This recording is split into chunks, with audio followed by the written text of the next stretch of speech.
All right, I want to talk about coaching for just a second. There's a lot of talk about this around the league right now. I think you are kind of like me, at least in the past, when talking about hot seat stuff, in that you don't really lean into it. I don't really lean into it.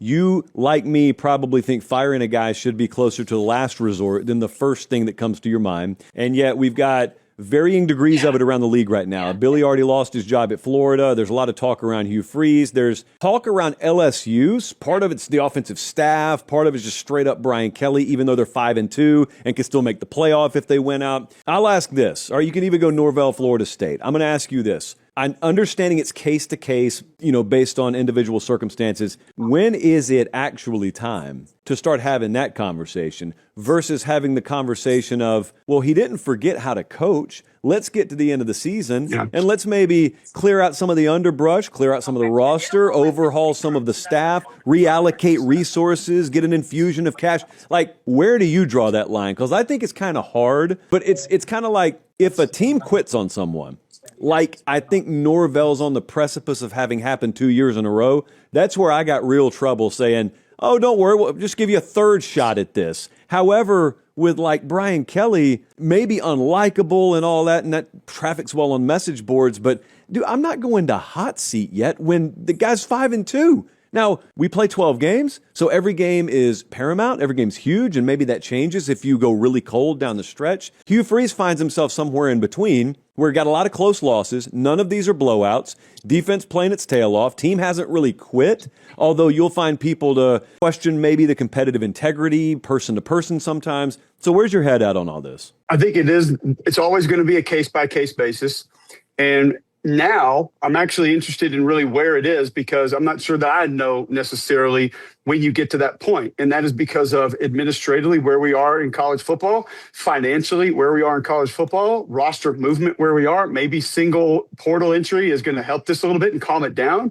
The way that I would probably measure it, Josh, is when you begin to lose the fan base, when that becomes evident and it looks like it's not working. With what you said let's get to the end of the year, let's reevaluate, let's get some staff out of there, let's maybe try to reinvent our roster just a little bit. When you've done that 2-3 times, I think it's time to say, this isn't going to work. This isn't it. And there are certain programs right now, I think, where we're sort of hearing some of the same excuses, seeing some of the same problems that we've seen for 2-3 years.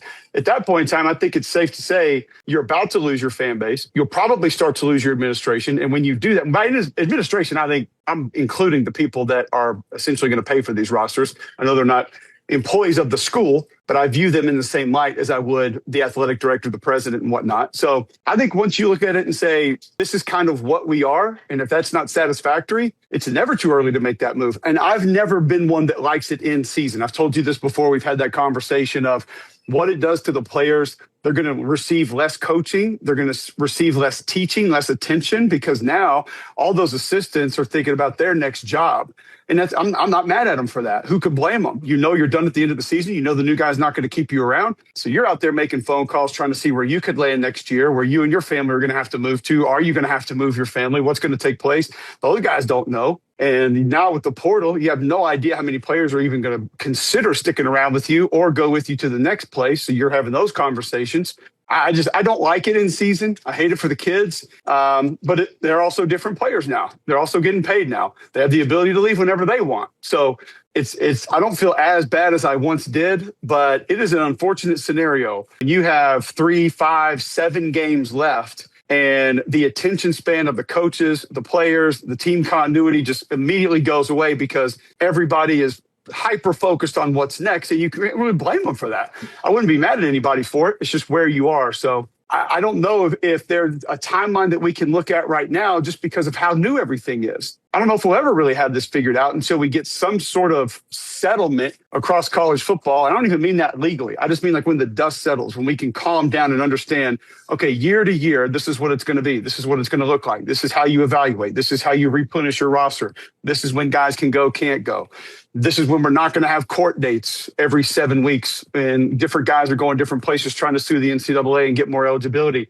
And guys from the G League are coming back to play college basketball. Like when all that stuff settles down, we may be able to figure this out. Until then, I mean, think about some of these situations we're talking about right now, Josh. These places want to get rid of their coach, but financially they're not able to do that. Like, what's your timeline there? Are you just waiting for a booster to come knock on your door and say, okay, I've had enough. Here's the check. Get him out of here. We're good now. And if that's the case, if that guy even has it and is potentially going to give it to you at some point, why are we waiting now for it to get worse? Because if that support is gone and the morale is gone, what's going to make it better? I just don't think it's going to. So I don't know if waiting now is anywhere near as good of an answer as it has been in the past. Hey, really quick timeout. We'll get right back to the video. Do me one favor. Make sure you're subscribed. It helps us keep the show free. It helps us keep the lights on. It helps us keep doing college football year round. And we appreciate it. All right, back to the video. Here's where I struggle with it. All right, so there's, on one hand, I've got the logic that I personally apply. And the other hand is reality.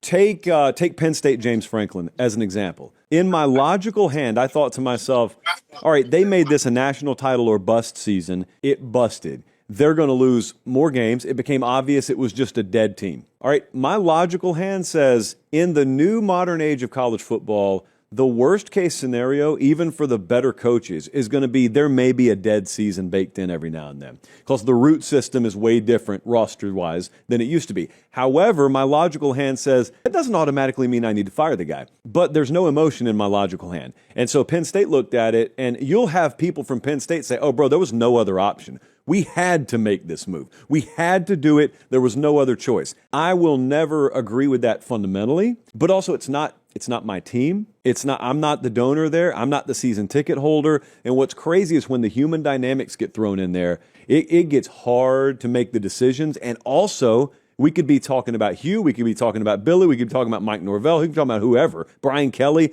There is about 95% attention from the fan base paid to, do we want to get rid of this guy? There's about 5% attention paid to, is there a definitive upgrade that we already have in our back pocket that we know is ready to take the job and has agreed in principle if we make this move? Because if you don't have that, you're paying tens of millions of dollars to guess. That's basically what you're doing. And that terrifies me. Yeah, I have no doubt. And I think even that part of it has become more complicated because of the playoff.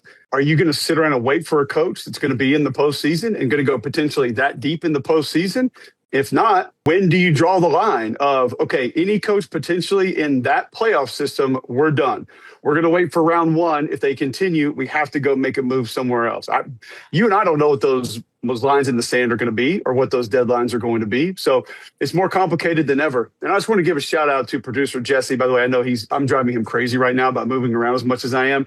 That single shot on Josh just saved my right arm. And I just want to tell him that I appreciate that, because otherwise I think this arm was going to fall off. But I'm appreciative, and I think he needs to know that because nobody else tells him they appreciate him. So I figure I'd at least let him know that I do appreciate one thing that he's done today. That's what the money's for. That's what the money's for. Also, half our audience listens on podcasts, has no clue what you're talking about. But I appreciate that. I appreciate the theater of the mind.